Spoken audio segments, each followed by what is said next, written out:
Hello दोस्तों, इस YouTube channel पर आपका स्वागत है। दोस्तों, इस क्लास में आर ओ एग्ज़ाम के लिए मॉक टेस्ट लगाएंगे। काफ़ी अच्छा मॉक टेस्ट है। जो भी क्लास हम आपको देते हैं वो आर ओ पैटर्न को ध्यान में रख कर ही देते हैं। तो एक बेहतरीन मॉक टेस्ट है। इस मॉक टेस्ट को आपको कवर करना है। चलिए क्लास को आरम्भ करते हैं। सभी जानते हो कि हम आर ओ से संबंधित टेस्ट सीरीज भी कराते हैं, जिसमें केवल आपके लिए अच्छे परसेंट लेकर आते हैं। प्रश्न नंबर 100 है, यहाँ से स्टार्ट कर रहे हैं। निम्नलिखित में से कौन सा एक उत्तर प्रदेश का लोकगीत नहीं है? तो यहाँ पर ढोला मारू, रसिया, बिरहा, कजरी दिया गया है। तो राइट है ऑप्शन ए विकल्प। ढोला मारू जो है उत्तर प्रदेश का एक लोकगीत नहीं है। प्रश्न नंबर 101 है, निम्नलिखित नृत्यों में से कौन एक सुमेलित नहीं है? कर्मा, महोबा दिया गया है। पहला ही ऑप्शन राइट आंसर होगा। कर्मा जो नृत्य है वो सोनभद्र मिर्ज़ापुर से संबंधित है। धुरिया, बुंदेलखंड, धीवर नृत्य, कहार और नटवरी पूर्वांचल से संबंधित है। तो ये तीनों लास्ट के इम्पोर्टेंट भी हैं और सही भी हैं। प्रश्न नंबर नेक्स्ट है, 1904 में क्रांतिकारियों की गुप्त संस्था अभिनव भारत का संगठन किया। किसने इसका संगठन किया था? तो राइट होगा ऑप्शन सी, वी.डी. सावरकर ने। तो नेक्स्ट प्रश्न को देख लेते हैं। राजपूताने में किस नरेश ने सर्वप्रथम कन्यावध रोकने का प्रयास किया था? किसने जो है कन्यावध को रोकने का प्रयास किया था? यदि आपने ऑप्शन बी चुना है तो राइट रहेगा, सवाई जय सिंह ने। प्रश्न नंबर नेक्स्ट है, मलेरिया का कारण बनाने वाले परजीवी का वैज्ञानिक नाम क्या है? तो मलेरिया का कारण बनने वाले परजीवी का वैज्ञानिक नाम बताना है। राइट है ऑप्शन बी, प्लाज्मोडियम। देखिए चैनल पर बने रहिएगा, आगे आपको काफ़ी अच्छे प्रश्न देखने को मिलेंगे। हाल ही में मार ए लार्गो एकॉर्ड किस संदर्भ में चर्चा में रहा है? मार ए लार्गो एकॉर्ड किस संबंध में चर्चा में रहा है? तो राइट है ऑप्शन डी, अमेरिकी डॉलर का अवमूल्यन। प्रश्न नंबर नेक्स्ट है, औरंगजेब का मकबरा जो हाल ही में खबरों में था। आप सभी इस पॉइंट को जानते हैं कि औरंगजेब का जो मकबरा है वो खबरों में था। किस जिला में स्थित है? प्रश्न पूछा जा सकता है। तो राइट रहेगा ऑप्शन डी, महाराष्ट्र का छत्रपति संभाजी नगर जिला। चलिए, और औरंगजेब और छत्रपति संभाजी महाराज से संबंधित क्वेश्चन जरूर बनेगा एग्जाम में, क्योंकि ये चर्चा वाला पॉइंट है। आरएनए वायरस का कौन सा उदाहरण है? आरएनए वायरस का एक उदाहरण आपको देखना है। यदि आपने सी चुना है तो ये सही रहेगा, कोरोना वायरस। प्रश्न नंबर नेक्स्ट है, ट्रांसजेनिक फसलों के संदर्भ में बीटी का क्या अर्थ है? इम्पोर्टेंट है ये भी। राइट आंसर ऑप्शन बी है, बेसिलस थुरिंजी एंसिस, ये राइट है। प्रश्न नंबर 109 है, जल में घुलनशील विटामिन कौन से है? जल में घुलनशील विटामिन पूछा गया है, तो आप सभी ने सी चुना है, ये राइट रहेगा। विटामिन सी और विटामिन बी कॉम्प्लेक्स जल में घुलनशील है, अन्य सभी विटामिन वसा में घुलनशील होते हैं। प्रश्न नंबर 110 है, जिस दिशा में अरावली श्रेणियों की चौड़ाई बढ़ती जाती है वह है? आपको बताना है कि किस दिशा में अरावली की श्रेणियों की चौड़ाई जो है बढ़ती हुई जाती है। 4 ऑप्शन आपको यहाँ पर दिए गए हैं। तो यहाँ पर ऑप्शन ए राइट आंसर है, उत्तर से पूर्व और दक्षिण से पश्चिम की तरफ जो है इनकी चौड़ाई बढ़ती हुई जाती है। देखिए, उत्तर से पूर्व की साइड में और दक्षिण से पश्चिम साइड में ऐसे जो है इनकी श्रेणियों की चौड़ाई जो है बढ़ती हुई जाती है। प्रश्न नंबर नेक्स्ट है, सही युग्म है? पेरिस सवान दिया गया है, पर्थ सीन दिया गया है, काहरिया कांगो और बुडापेस्ट डेनब्यू। तो राइट होगा ऑप्शन डी, बुडापेस्ट डेनब्यू। प्रश्न नंबर नेक्स्ट है, किसी वस्तु के त्रिविमीय प्रतिरूप को अंकित तथा पुनरावृत्ति करने की तकनीक का नाम क्या है? त्रिविमीय प्रतिरूप कह रहा है, तो राइट होगा ऑप्शन डी, होलोग्राफी। प्रश्न नंबर नेक्स्ट है, स्वतंत्र भारत में भूमि सुधारों के संदर्भ में निम्नलिखित में से कौन सा कथन सही है? हदबंदी कानून पारिवारिक जोत पर केंद्रित थे, न कि व्यक्तिगत जोत पर।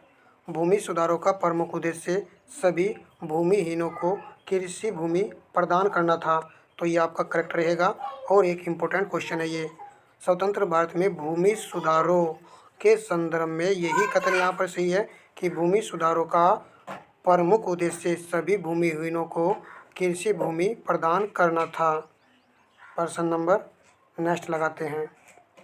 निम्नलिखित कथनों पर विचार कीजिए। अग्निशामकों में खाने का सोडा, बेकिंग सोडा प्रयोग में लाया जाता है। शीशे के उत्पादन में बिना बूझा चूना प्रयोग में लाया जाता है। प्लास्टर ऑफ पेरिस के उत्पादन में जिप्सम प्रयोग में लाया जाता है। सही का चयन करना है। तो यहाँ पर आप देख रहे होंगे जो तीसरा पॉइंट है, प्लास्टर ऑफ पेरिस के उत्पादन में जिप्सम का प्रयोग किया जाता है। तो ये 100% सही है। तो 3 नंबर जहाँ पर भी है वो वाला ऑप्शन होने वाला है। तो यहाँ पर बी में भी है और डी में भी है। तो आप जो है ए और सी को हटा सकते हो। उसके बाद में जो पहला है, अग्निशामकों को खाने का सोडा, बेकिंग सोडा प्रयोग में लाया जाता है। तो यहाँ पर ये भी सही रहेगा। तो 1 वाले को देख लेना है, ऑप्शन डी यहाँ पर राइट आंसर है। तो कुछ क्वेश्चन कॉमन साइंस से भी हमको करने होते हैं एग्जाम में। प्रश्न नंबर देखते हैं नेक्स्ट। आयनिक यौगिकों के संदर्भ में निम्नलिखित कथनों पर विचार कीजिए। निम्नलिखित में से कौन से कथन सही हैं? तो ये भी एक मोस्ट इम्पोर्टेंट क्वेश्चन है, ज़रूर मार्क कर लीजिए इसको। आयनिक यौगिक अल्कोहल में अविलेय होते हैं। ठोस अवस्था में आयनिक यौगिक विद्युत के उत्तम चालक होते हैं। तो यहाँ पर केवल और केवल पहला सही है, तो ए विकल्प यहाँ पर राइट आंसर रहेगा। दूसरा यहाँ पर गलत होगा। ठोस अवस्था में आयनिक यौगिक विद्युत के, ये जो उत्तम चालक दिया गया है ये गलत है, क्योंकि ये विद्युत के कुचालक होते हैं। क्या होते हैं? कुचालक। कुचालक याद रखना आपको, वो भी ठोस अवस्था में, ठोस अवस्था में कुचालक होते हैं ये। यदि दोस्तों जलीय अवस्था की बात करें हम, जलीय अवस्था में ये विद्युत के सुचालक होते हैं। ये पॉइंट भी याद कर लेना है। और आयनिक यौगिक के जो उदाहरण हैं वो होते हैं आपके NaCl। इस पर पॉजिटिव और नेगेटिव जो है आवेश होता है और ये जल में घुलनशील होते हैं। चलिए नेक्स्ट प्रश्न को देखते हैं। और पहले वाली लाइन जरूर याद रखेंगे, आयनिक यौगिक अल्कोहल में अविलेय होते हैं, अल्कोहल में अविलेय होते हैं। जो भी इम्पोर्टेंट फैक्ट थे वो मैंने यहाँ पर डिस्कस किए हैं, क्योंकि इम्पोर्टेंट क्वेश्चन था। प्रश्न नंबर 116 है, भारत में औद्योगिक उत्पादन सकल सूचकांक में 8 मूल उद्योगों के सूचकांक का संयुक्त भार 37.90% है। निम्नलिखित में से कौन से उद्योग का उन 8 मूल उद्योगों में सम्मिलित है? तो यहाँ पर 5 दिए गए हैं, तो इन 8 में से 5 यहाँ पर दिए गए हैं और आपको चुनाव करना है ऑप्शन का कि कौन सा सही है। तो यहाँ पर जो वस्त्र उद्योग है ये नहीं आएगा, अन्य सभी आ जाएंगे। तो ऑप्शन सी राइट आंसर है।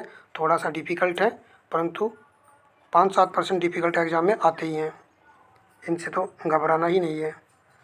प्रश्न नंबर 117 है, भारतीय अर्थव्यवस्था के संदर्भ में निम्नलिखित कथनों पर विचार कीजिए। वाणिज्यिक पत्र, कॉमर्शियल पेपर, अल्पकालीन प्रतिभूत रहित वचन पत्र है। देखिए इसको अच्छे से देख लीजिए, बैंकिंग से 2 से 3 क्वेश्चन एग्जाम में आते हैं। जमा प्रमाण पत्र, सर्टिफिकेट ऑफ डिपॉजिट भारतीय रिजर्व बैंक द्वारा किसी निर्गम को निर्गत किए जाने वाला दीर्घकालीन प्रपत्र है। फिर उसके बाद में शीघ्र अवधि द्रव्य काल मनी अंतर बैंक लेन देन के लिए प्रयुक्त अल्प अवधि का वित्त है। शून्य कूपन बॉन्ड अनुसूचित व्यापारिक बैंकों द्वारा निगमों को निर्गत किए जाने वाले ब्याज सहित अल्पकालीन बॉन्ड है। तो यहाँ पर दोस्तों राइट आंसर हो जाएगा, पहले वाला सही है और तीसरे वाला भी सही है। ऑप्शन सी यहाँ पर राइट आंसर है। जो फोर्थ वाला ये गलत है। शून्य कूपन बॉन्ड अनुसूचित व्यापारिक बैंकों द्वारा निगमों को निर्गत किए जाने वाले ब्याज सहित अल्पकालीन बॉन्ड नहीं है। इतना सा यहाँ पर लिखा होना चाहिए था। तो अल्पकालिक बॉन्ड ये नहीं है। और जो दूसरा पॉइंट है इसको आप देख लीजिएगा, मुझे लगता है ये भी सही है, परंतु आप यहाँ पर इसको चेक कर सकते हो। आंसर ऑप्शन सी यहाँ पर दिया गया है।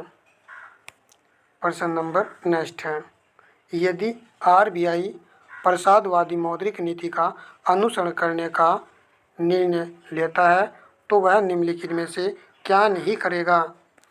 वैधानिक तरलता अनुपात को घटाकर उसे अनुकूलित करना, सीमांत अस्थायी सुविधा दर को बढ़ाना, बैंक दर को घटाना, रेपो दर को भी घटाना।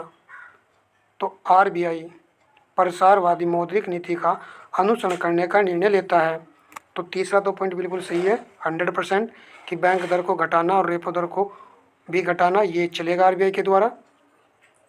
तो बी, तो यहाँ पर जो गलत है वो सेकंड पॉइंट गलत है, ये जो है नहीं आएगा यहाँ पर। जबकि वैधानिक तरलता अनुपात को घटाकर उसे अनुकूलित करना भी ये भी आरबीआई प्रसारवादी मौद्रिक नीति का अनुसरण करता है, और बैंक दर को घटाना और रेपो दर को घटाना यानी घट की बात ये कर रहा है। चलिए प्रश्न नंबर 119 है, ठुमरी गायिका गिरिजा देवी का संबंध है, तो आप सभी जानते हैं ऑप्शन ए राइट आंसर रहेगा, बनारस घराने से। प्रश्न नंबर नेक्स्ट है, पहाड़िया जनजाति निवास करती है, कई सेट में करा चुके हैं, पहाड़िया जनजाति का संबंध किस जिले से है? तो ये सोनभद्र जिले से है, तो डी विकल्प यहाँ पर राइट आंसर है। प्रश्न नंबर 121 है, सैयद सालार मेला आयोजित होता है, तो राइट आंसर होगा ऑप्शन ए बहराइच में। तो बहराइच में जो है ये आयोजित किया जाता है। प्रश्न नंबर नेक्स्ट है, हाल ही के वर्षों में कार्बन डाइऑक्साइड की सांद्रता में वृद्धि हुई है, लेकिन यह वातावरण के निचले स्तर में नहीं रहती, क्यों? ऐसा क्या कारण है इसका जो निचले स्तर में नहीं रहती है? यह मध्य समताप मंडल मिडिल स्ट्रेटोस्फीयर में पहुंच जाती है। क्या यहाँ पर समताप मंडल में पहुंच जाती है? यह वनस्पति द्वारा अवशोषित कर ली जाती है, तो कार्बन डाइऑक्साइड को वनस्पति द्वारा जो अवशोषित किया जाता है, दूसरा पॉइंट आपका 100% सही है। यह जलवाष्प और संवहन धाराओं द्वारा फैल जाती है, तो देखिए कौन सा यहाँ पर राइट आंसर रहने वाला है, तो डी तो नहीं आएगा, तो यहाँ पर ऑप्शन सी राइट आंसर है, केवल 2 और 3 सही रहेगा। यह मध्य समताप मंडल में पहुँच जाती है, ये भी यहाँ पर गलत है, ठीक है। और यह जलवाष्प और संवहन धाराओं द्वारा फैल जाती है और वनस्पति द्वारा इसको अवशोषित कर लिया जाता है। ऐसे प्रश्न एग्जाम में आते हैं। प्रश्न नंबर 123 है, 18वीं शताब्दी में भारत में लड़ी गई युद्धों का निम्नलिखित में से सही काल अनुक्रम कौन सा है? रिपीटेटिव क्वेश्चन है, तो ये क्वेश्चन कई एग्जाम में पूछा भी गया है।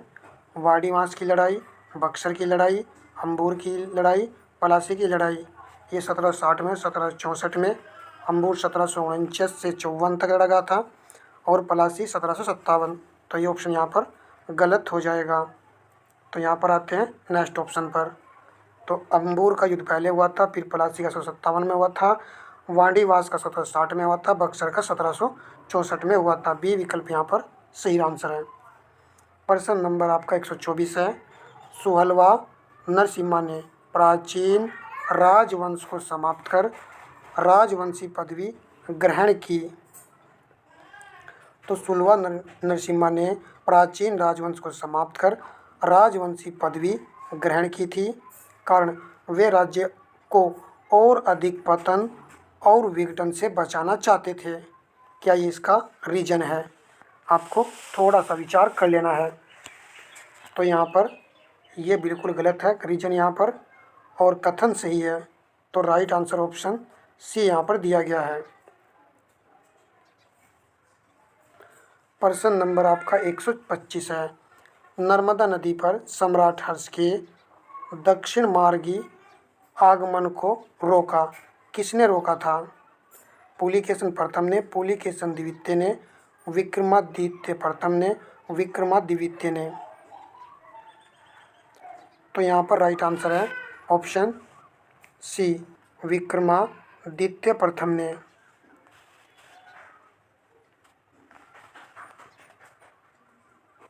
प्रश्न नंबर नेक्स्ट है। आप देख रहे होंगे कि आरओ के पैटर्न पर ही ये मॉक टेस्ट हैं।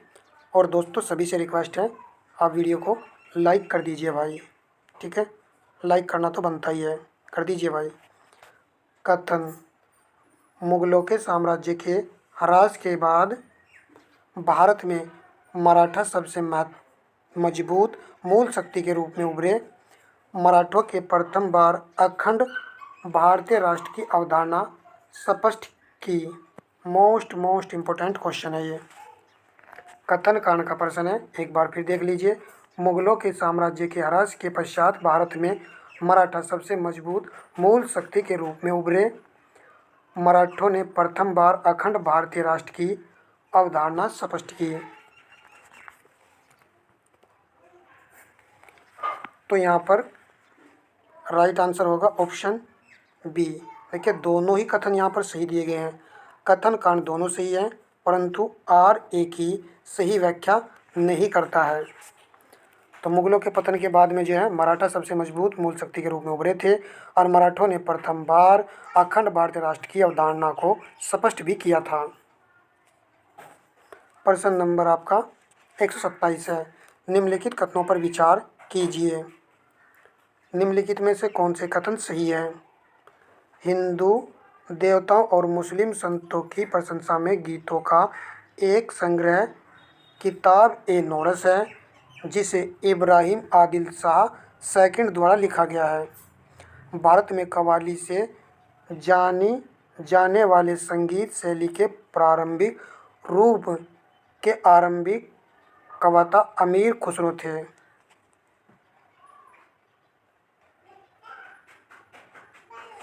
तो राइट आंसर ऑप्शन सी है। दोनों ही कथन यहाँ पर सही लिखे हुए हैं। तो आमिर खुसरो किससे संबंधित है? कव्वाली से, ये सही है। और जो ये पहले वाला पॉइंट दिया गया है, हिंदू देवी देवता और मुस्लिम संतों की प्रशंसा में गीतों का एक संग्रह किताब ए नोरस है। किताब ए नोरस किसके द्वारा लिखा गया है? इब्राहिम आदिल शाह सेकंड द्वारा लिखा गया है। इम्पोर्टेंट है। इंटरनेशनल हैप्पीनेस डे हर साल कब मनाया जाता है? तो ये मनाया जाता है 20 मार्च को। सी विकल्प यहाँ पर राइट है। प्रश्न नंबर आपका है 129। कथन कांड का ही प्रश्न है। अशोक ने कलिंग को मौर्य साम्राज्य में मिला लिया। तो कथन बिल्कुल सही हो जाएगा। अशोक ने जो है कलिंग को मौर्य साम्राज्य में मिला लिया था।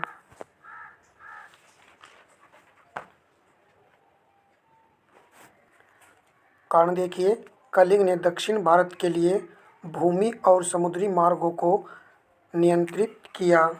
क्या कलिंग ने दक्षिण भारत के लिए भूमि और समुद्री मार्गों को नियंत्रित किया था? नहीं, ये गलत होगा। तो यहाँ पर केवल कथन सही है। तो राइट आंसर होगा ऑप्शन सी, ए सत्य है, लेकिन आर यहाँ पर गलत होगा। प्रश्न नंबर नेक्स्ट है। निम्नलिखित कथनों पर विचार कीजिए।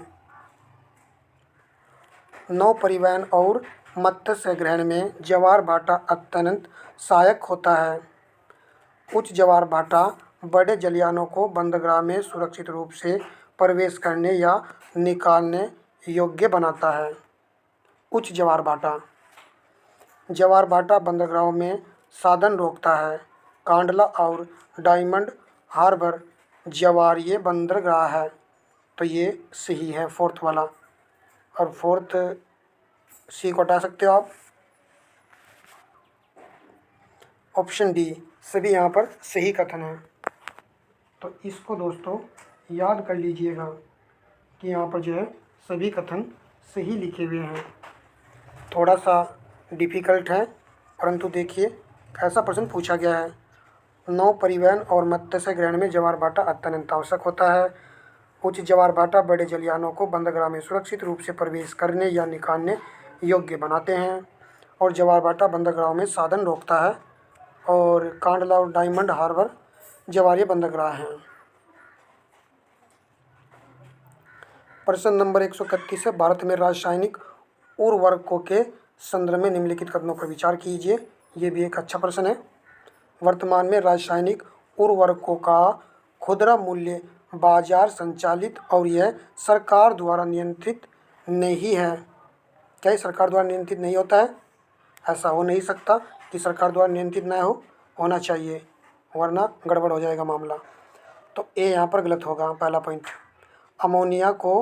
अमोनिया जो यूरिया बनाने में काम आता है वह प्राकृतिक गैस से उत्पन्न होता है। क्या ये प्राकृतिक गैस से उत्पन्न होता है? तो ये यहाँ पर सही है। सल्फर जो फास्फोरिक अम्ल उर्वरक के लिए कच्चा माल है वह तेल शोधन कारखानों का उप उत्पाद है। तो ये भी सही है, बी यहाँ पर राइट आंसर है। केवल 2 और 3 यहाँ पर सही है। प्रश्न नंबर देखते हैं, ये कुछ प्रश्न खंड के लिए गए हैं, देख लेते हैं। हाल ही में ICRISAT द्वारा किए गए अध्ययन के अनुसार ग्रामीण भारत में प्रोटीन की कमी का मुख्य कारण क्या है? तो प्रोटीन की कमी का मुख्य कारण क्या है? प्रोटीन युक्त खाद्य पदार्थों की कमी, केवल अनाज आधारित आहार पर निर्भरता, कृषि उत्पादन में गिरावट, बढ़ती शाकाहारी प्रवृत्ति। ऑप्शन बी राइट आंसर है, केवल अनाज आधारित आहार पर निर्भरता। तो ये जो है ग्रामीण भारत में प्रोटीन की कमी का मुख्य कारण है। प्रश्न नंबर नेक्स्ट है, भारतीय संविधान का कौन सा अनुच्छेद उच्च न्यायालयों में सेवानिवृत्त न्यायाधीशों की पुनर्नियुक्ति की अनुमति देता है? तो कौन सा एक ऐसा अनुच्छेद है जो उच्च न्यायालय में सेवानिवृत्त न्यायाधीशों की पुनर्नियुक्ति की अनुमति प्रदान करता है? तो राइट आंसर है ऑप्शन बी, अनुच्छेद 224 ए। इम्पोर्टेंट क्वेश्चन है। प्रश्न नंबर 38 है, हाल ही में चर्चा में रहे लोक प्रहरी बनाम भारत संघ 2021 मामले में सर्वोच्च न्यायालय ने क्या निर्देशित दिया था? तो इसका राइट आंसर आपको देखना है। ऑप्शन बी राइट है, केवल आपराधिक अपीलों के लिए अस्थायी न्यायाधीश नियुक्त किए जाएं। ये जो है अपील की गई थी, इस प्रकार का जो है निर्देश दिया गया था। प्रश्न नंबर जो है 39 है, हाल ही में चर्चा में रहे एडवोकेट्स संशोधन विधेयक 2025 के तहत bar council of India BCI पर किसे नियंत्रित करने का अधिकार होगा? इम्पोर्टेंट, जो चर्चा वाले क्वेश्चन होते हैं वो 100% एग्जाम में आ जाते हैं। तो यहाँ पर राइट आंसर ऑप्शन सी विकल्प है, केंद्र सरकार।